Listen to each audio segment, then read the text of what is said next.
नमस्कार। मैं डॉक्टर रोज़ी शाह बीए पार्ट फर्स्ट के फर्स्ट पेपर में आज आपको समाजशास्त्र का अध्ययन क्षेत्र बताने जा रही हूँ। समाजशास्त्र का अध्ययन क्षेत्र। अपनी लास्ट क्लास में मैंने आपको समाजशास्त्र का अर्थ और परिभाषा विस्तार से समझाई थी। समाजशास्त्र की परिभाषाओं से स्पष्ट होता है कि समाजशास्त्र के अध्ययन क्षेत्र को दो प्रकार से स्पष्ट करने का प्रयत्न किया गया है। एक विचारधारा ये है कि समाजशास्त्र एक विशेष विज्ञान है और इस प्रकार समाजशास्त्र में केवल कुछ विशेष प्रकार के संबंधों का ही अध्ययन किया जाना चाहिए। और दूसरी विचारधारा के अनुसार समाजशास्त्र एक सामान्य विज्ञान है और इसके अंतर्गत सभी सामान्य संबंधों का अध्ययन होना चाहिए। इन विचारधाराओं को हम क्रमशः स्वरूपात्मक संप्रदाय तथा समन्वयात्मक संप्रदाय के रूप में स्पष्ट कर सकते हैं। स्वरूपात्मक संप्रदाय, इस संप्रदाय के समर्थकों में प्रमुख हैं सीमेल, मैक्स वेबर, टानीज और वान वीज आदि। इन विद्वानों का मत है कि समाजशास्त्र अभी एक नया विज्ञान है। इस स्थिति में यदि हम समाजशास्त्र के अंतर्गत सभी प्रकार के सामाजिक संबंधों का अध्ययन करने लगेंगे तो समाजशास्त्र वैज्ञानिक रूप से समाजशास्त्र में ये अध्ययन करना बहुत कठिन हो जाएगा। दूसरी बात ये है कि समाजशास्त्र को एक स्वतंत्र विज्ञान बनाना ज़रूरी है और ऐसा हम तभी कर सकते हैं जब समाजशास्त्र में केवल इन्हीं सामाजिक संबंधों का अध्ययन किया जाए जिनका अध्ययन किसी दूसरे सामाजिक विज्ञान में नहीं किया जाता है।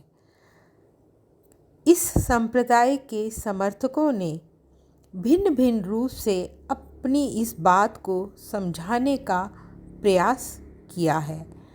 अब मैं इन विद्वानों के मतों को जो इस विषय पर हैं उन्हें एक एक करके आपको बताऊंगी। जो स्वरूपात्मक संप्रदाय के समर्थक विद्वान हैं उनके विचारों को आपको बताने जा रही हूँ। सबसे पहले मैं आपको सीमेल के विचार बताऊंगी। प्रसिद्ध जर्मन समाजशास्त्री सीमेल का कथन है कि एक स्वतंत्र और विशेष विज्ञान के रूप में समाजशास्त्र को केवल सामाजिक संबंधों के स्वरूपों की विवेचना और विश्लेषण से ही संबंधित होना चाहिए। आपने अपने कथन में स्पष्ट किया है कि सामाजिक संबंधों के स्वरूप और अंतर वस्तु में भेद है।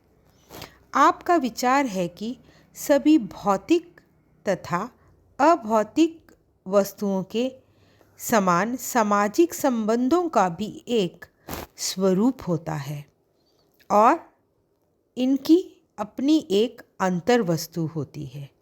क्या कहना चाह रहे हैं सीमेल?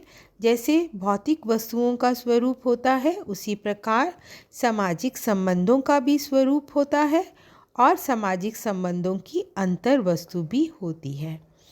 उन्होंने इसे उदाहरण के द्वारा स्पष्ट किया है।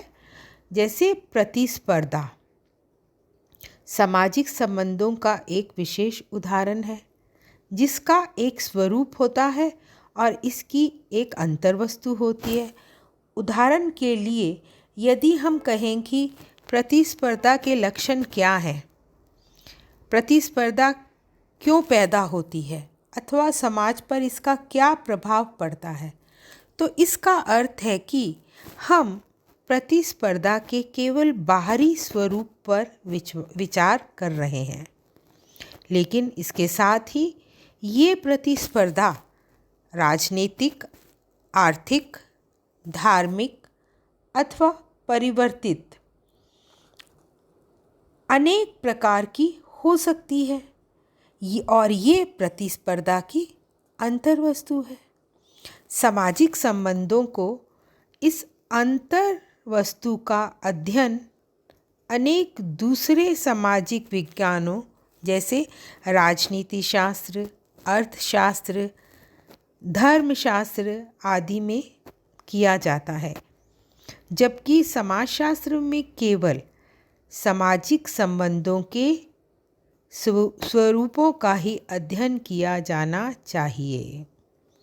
ज़रा ठीक से समझ लीजिए, सीमेल का विचार है कि स्वरूप तथा अंतर्वस्तु एक दूसरे से बिल्कुल पृथक होते हैं और इन दोनों में से किसी का एक दूसरे पर प्रभाव नहीं पड़ता है और इनका अध्ययन पृथक रूप से किया जा सकता है। इसका एक और उदाहरण मैं आपको बताने जा रही हूँ। उदाहरण के रूप में एक 3 गिलासों को हम ले सकते हैं। गिलास जो कि स्वरूप है और इन तीनों गिलासों में एक में पानी है, एक में जहर है, एक में शराब भरा हुआ है। यानी जो गिलास है वो तो स्वरूप है और जो उसमें हमने भरा है वह अंतर्वस्तु है। दूसरी ओर विभिन्न स्वरूप 3 गिलासों को एक सी अंतर्वस्तु द्वारा भी भरा जा सकता है। कहने का अर्थ ये है कि स्वरूप का अंतर्वस्तु पर और अंतर्वस्तु का स्वरूप पर कोई प्रभाव नहीं पड़ता। इससे स्पष्ट है कि सामाजिक संबंधों के स्वरूप को भी उसकी अंतर्वस्तु से अलग किया जा सकता है। सीमेल कहते हैं कि इस प्रकार समाजशास्त्र में केवल सामाजिक संबंधों के स्वरूपों या स्वरूप का ही अध्ययन होना चाहिए। अब मैं आपको वीरकांत के विचार बताने जा रही हूँ। वीरकांत ने भी समाजशास्त्र को एक विशेष सामाजिक विज्ञान के रूप में स्पष्ट किया है। आपके अनुसार समाजशास्त्र उन मानसिक संबंधों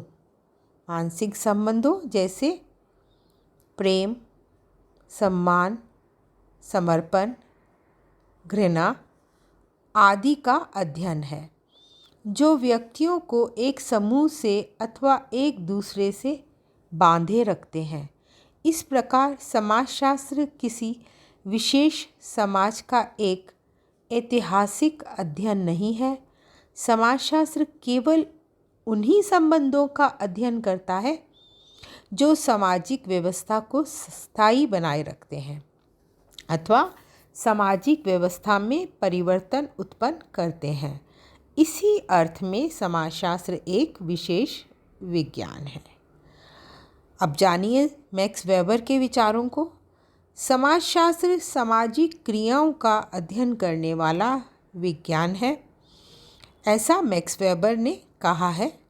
दूसरे शब्दों में समाजशास्त्र का उद्देश्य सामाजिक व्यवहारों को समझना तथा उनकी व्याख्या करना है।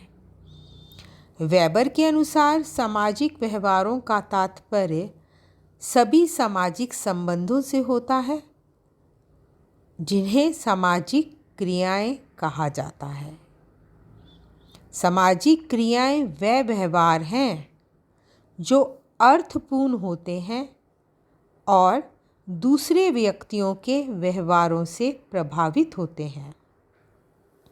समाजशास्त्र में केवल इन्हीं सामाजिक क्रियाओं के अध्ययन के द्वारा ही समाजशास्त्र के नियम, तर्क तथा अनुभव पर आधारित हो सकते हैं।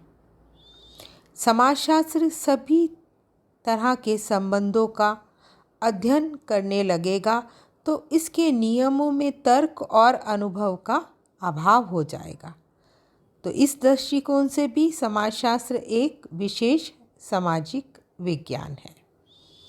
मैक्स वेबर के अलावा टानीज ने समाजशास्त्र को एक विशेष विज्ञान के रूप में स्पष्ट करने के लिए विशुद्ध समाजशास्त्र की धारणा का उल्लेख किया। विशुद्ध समाजशास्त्र वह है जिसमें अन्य सामाजिक विज्ञानों की विषय वस्तु का मिश्रण न हो तथा इसके नियम विज्ञानों के नियम से दूसरे विज्ञानों के नियम से बिल्कुल स्वतंत्र हो।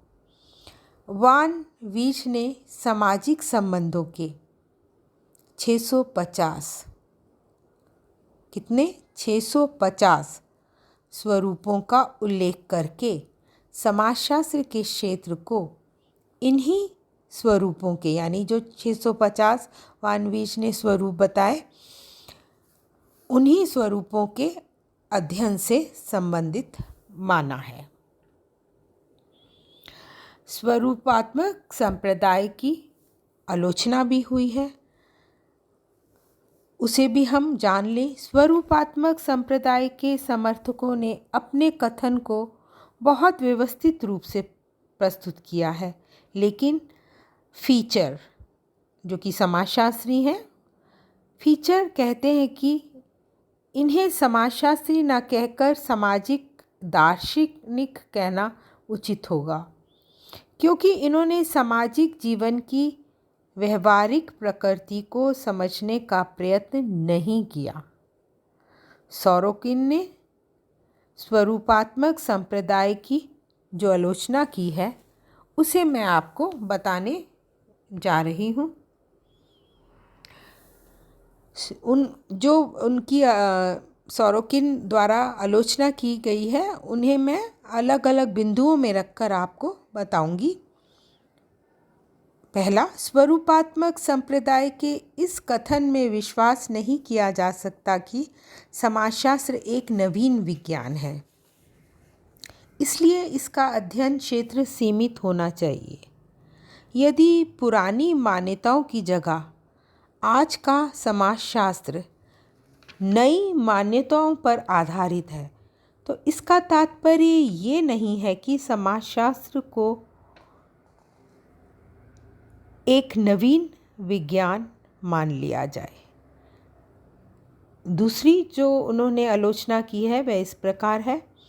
ये संप्रदाय समाजशास्त्र में सामाजिक संबंधों के स्वरूपों का अध्ययन करने के लिए इसलिए जोर देता है क्योंकि इन स्वरूपों का अध्ययन किसी दूसरे सामाजिक विज्ञान में नहीं किया जाता, और ये कथन गलत है। सामाजिक संबंधों के स्वरूपों जैसे प्रभुत्व, सत्ता, शक्ति, संघर्ष, स्वामित्व, आज्ञा पालन आदि का अध्ययन कानून शास्त्र में समाजशास्त्र से भी अधिक व्यवस्थित और स्पष्ट रूप में किया जाता है।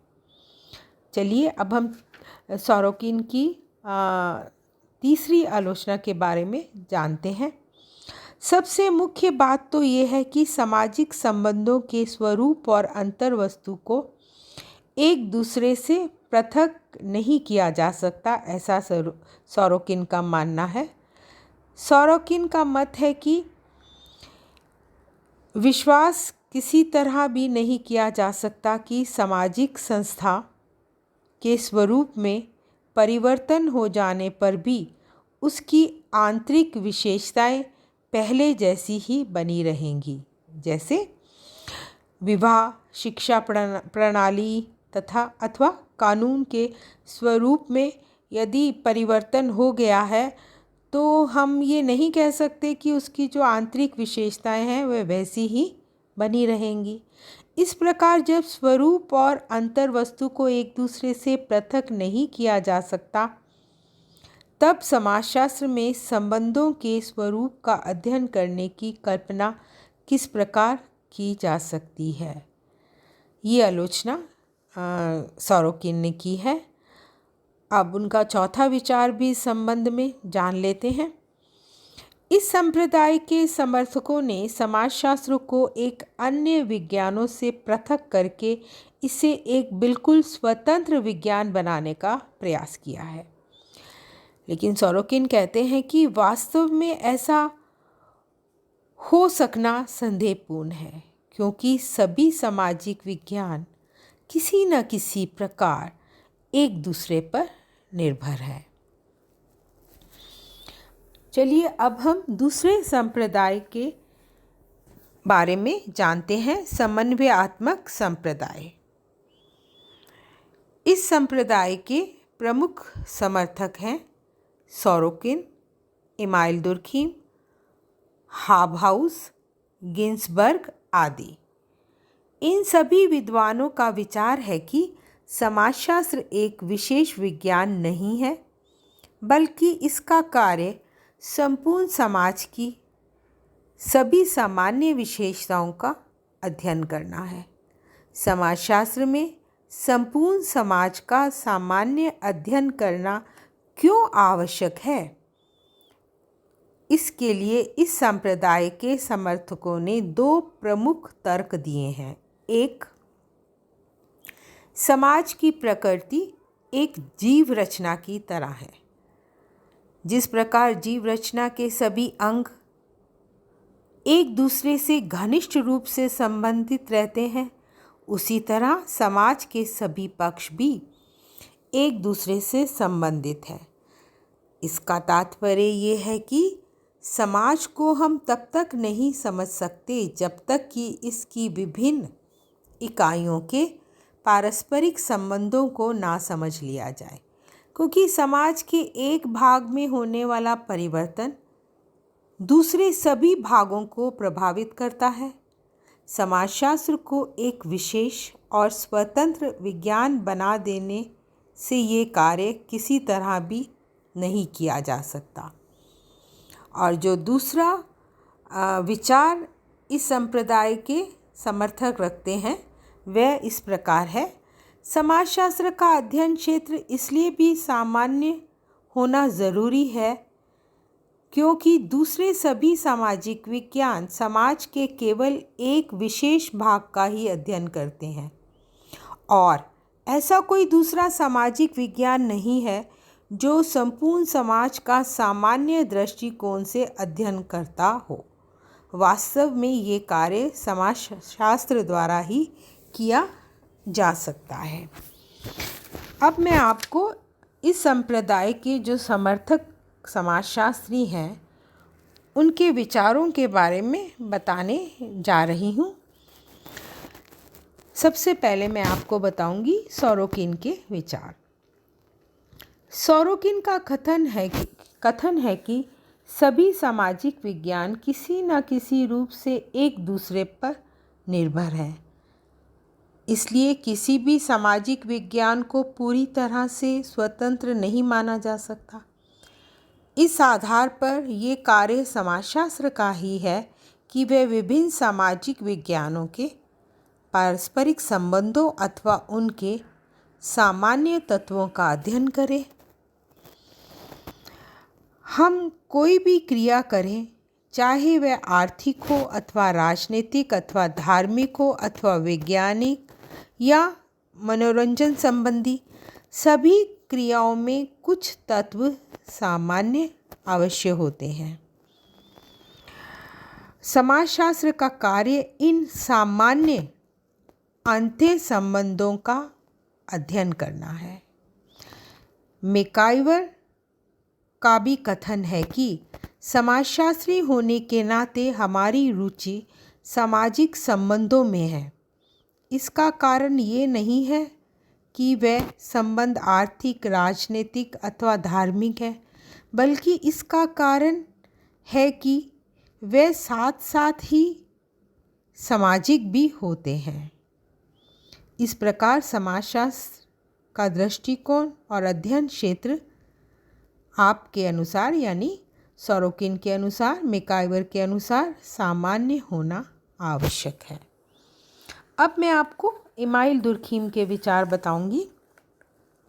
इमाइल दुर्खीम ने समाजशास्त्र के क्षेत्र की विवेचना सामान्य आधार पर करने के बाद भी स्वरूपात्मक संप्रदाय के विचारों की अधिक कटु आलोचना नहीं की। दुर्खीम ने समाजशास्त्र को एक विशिष्ट विज्ञान के माध्यम से एक सामान्य विज्ञान बनाने पर जोर दिया है। दुर्खीम का विचार है कि समाजशास्त्र को सबसे पहले एक विशेष विज्ञान का रूप मिलना चाहिए, जिससे इसके पास भी दूसरे विज्ञानों की तरह अपने स्वतंत्र नियम हों। इस आधार पर समाजशास्त्र में सबसे पहले उन सामाजिक तथ्यों, सोशल फैक्ट्स कहते हैं सामाजिक तथ्यों को, सबसे पहले उन सामाजिक तथ्यों का अध्ययन होना चाहिए जो सामूहिक प्रतिनिधानों, फिर से सुन लीजिए, जो सामूहिक प्रतिनिधानों का निर्माण करते हैं। सामूहिक प्रतिनिधानों की अवधारणा किसने दी? इमाइल दुर्खीम ने।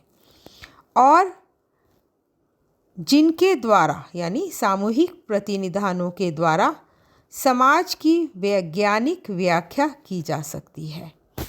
समाजशास्त्र जब एक विज्ञान बन जाएगा तभी वह आगे चलकर समाज को समझने के लिए अन्य विज्ञानों के सामान्य तत्वों की व्याख्या कर सकेगा।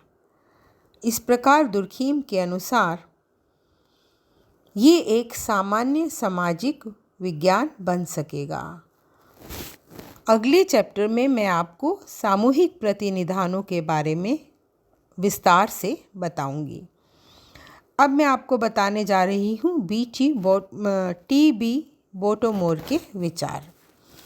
दुर्खीम समाजशास्त्र की स्वायत्तता पर बल देने तथा समाजशास्त्र द्वारा अध्ययन की जाने वाली घटनाओं के विशिष्ट विस्तार को निर्धारित करने के पक्ष में थे।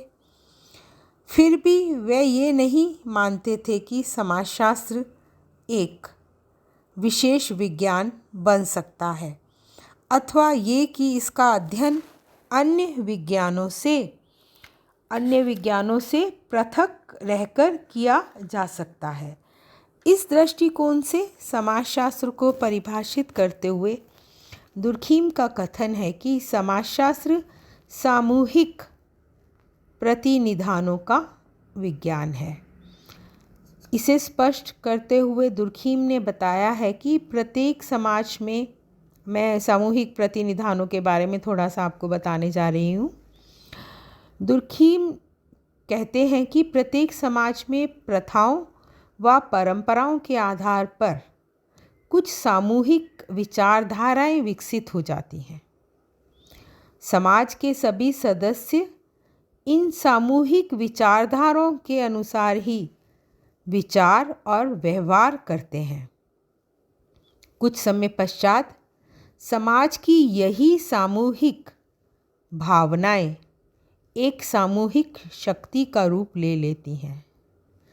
इस शक्ति को ही दुर्खीम ने सामूहिक प्रतिनिधान कहा है। चलिए अब मैं आपको सामूहिक प्रतिनिधान की साथ में विशेषताएं भी बता दूं। पहली विशेषता, ये सभी सदस्यों पर अनिवार्य रूप से प्रभाव डालते हैं। सामूहिक प्रतिनिधानों की बात कर रही हूँ।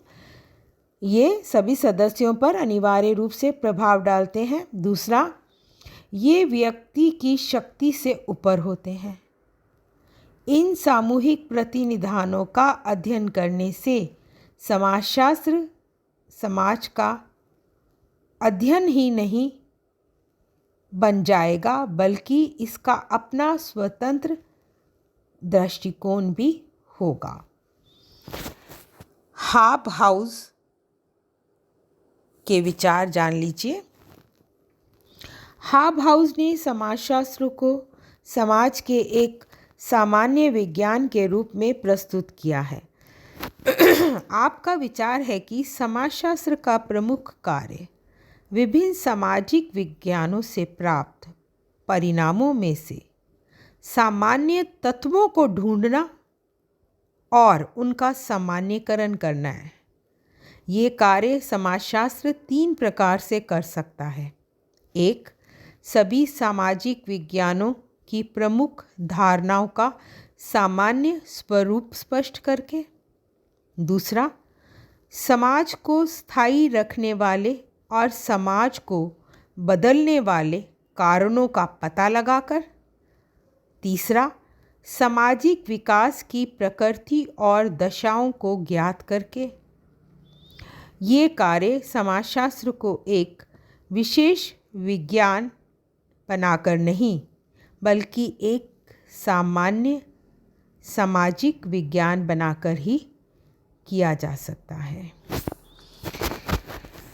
इस प्रकार संक्षेप में हम कह सकते हैं कि समाजशास्त्र के अध्ययन क्षेत्र को केवल विशेष अथवा सामान्य संबंधों के आधार पर ही स्पष्ट करना उचित नहीं होगा। समाज एक जटिल व्यवस्था है जिसमें सामान्य और विशेष दोनों प्रकार के संबंधों का समान महत्व है। Thank you.